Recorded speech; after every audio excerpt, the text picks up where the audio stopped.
ভিতৰতে কলো মই আৰু মোক অকল দাদাৰ ন্যায়টো লাগে আৰু বেলেগ একো ক'ব নাই। আপোনাৰ যথেষ্ট ঘনিষ্ঠ, আপোনাক নিজৰ ভাতৃ বুলি ভাবিছিল, কি কি সুধিলে আজি অকমান যদি কয়? মই এতিয়া একো মোক ক'ব নোৱাৰো। মোক দাদাৰ অকল ন্যায় লাগে। কালি বৌ গোটা ৰাতিটো কান্দি আছে আমাৰ বৌ, অকল সেইটোৱে মোক ক'ব পাৰিম আৰু বেলেগ একো ক'ব। সামাজিক মাধ্যমতো আপুনি লিখিছে ন্যায়ৰ কথা, কিবা আপোনালোকৰ সন্দেহ আছে নেকি যে ন্যায় প্ৰক্ৰিয়াটো এতিয়ালৈকে যিহেতু যি গতিত আগবাঢ়িব লাগিছিল সেই গতিত কিন্তু ন্যায় প্ৰক্ৰিয়াটো আগবঢ়া নাই? অতি সোনকালে শীঘ্ৰে মানে ন্যায় লাগে মোক দাদাৰ, মই সেইটোৱে ক'ম। অতি সোনকালে মানে বহুত টাইম হৈছে লাগিছে, কিয় ইমান টাইম লাগিছে সেইটোৱে ক'ম। আৰু মই এইটো বিষয়ে একো ক'ব নোৱাৰো।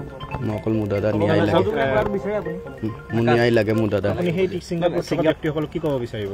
তেওঁলোক অহা নাই যিহেতু, এইটো অতি সোনকালে তাৰ ধৰি আনিব লাগে, চুচৰাই আনি ইয়াত সুধিব লাগে। তেওঁলোকে কিয় সহযোগ কৰিব বিচৰা নাই? তেওঁলোকে বাৰে বাৰে তেওঁলোকক মাতি পঠোৱা হৈছে। মই এইটো বিষয়ে মই নাজানো, এইটো ছাৰহেঁতিয়ে ক'ব পাৰিব। মই আৰু বিভিন্ন অভিযোগ আহিছে যে জুবিন গাৰ্গ আৰু সিদ্ধাৰ্থ শৰ্মাৰ মনোমালিন্য আছিল। আপুনি কেতিয়াবা গম পাইছিলে নেকি? কেতিয়াবা দেখিছিল? মই একো নাজানো। মই অকল মোৰ দাদাৰ ন্যায় লাগে। টকা পইচাৰ ক্ষেত্ৰত সিদ্ধাৰ্থ আৰু শেখৰৰ লগত কিবা মনোমালিন্য? মই এইবিলাক বিষয়ে একো নাজানো। মই ঘৰত কাম কৰোঁ, মই দাদাৰ লগত না মই একো নাজানো। এইটো আহিছিল নে কেতিয়াবা ষ্টুডিঅ'টোত জুবিন গাৰ্গৰ জোনালীত থকা ষ্টুডিঅ'ত? মই কেতিয়াবা আহোঁ তাতে। ষ্টুডিঅ'টোত মানে বহুত উয়ে ধৰিছে, তাতে বহুত বিসংগতি। মই সেইবিলাক বিষয়ে একো নাজানো। মই অকল মই গৰিমা বৌৰ লগতে কাম কৰোঁ, তাৰ বিষয়ে আৰু মই বেলেগ একো নাজানো। ঠিক আছে, অকল ন্যায় লাগে মোৰ দাদাৰ অতি সোনকালে। বেছি টাইম, ইমান টাইম কিয় লাগিছে? সোনকালে হ'ব লাগে আৰু আপোনালোকেও ছাপোৰ্ট কৰিব। মোৰ দাদা অতি সোনকালে লাগে। মোক এতিয়ালৈ একো কোৱা নাই।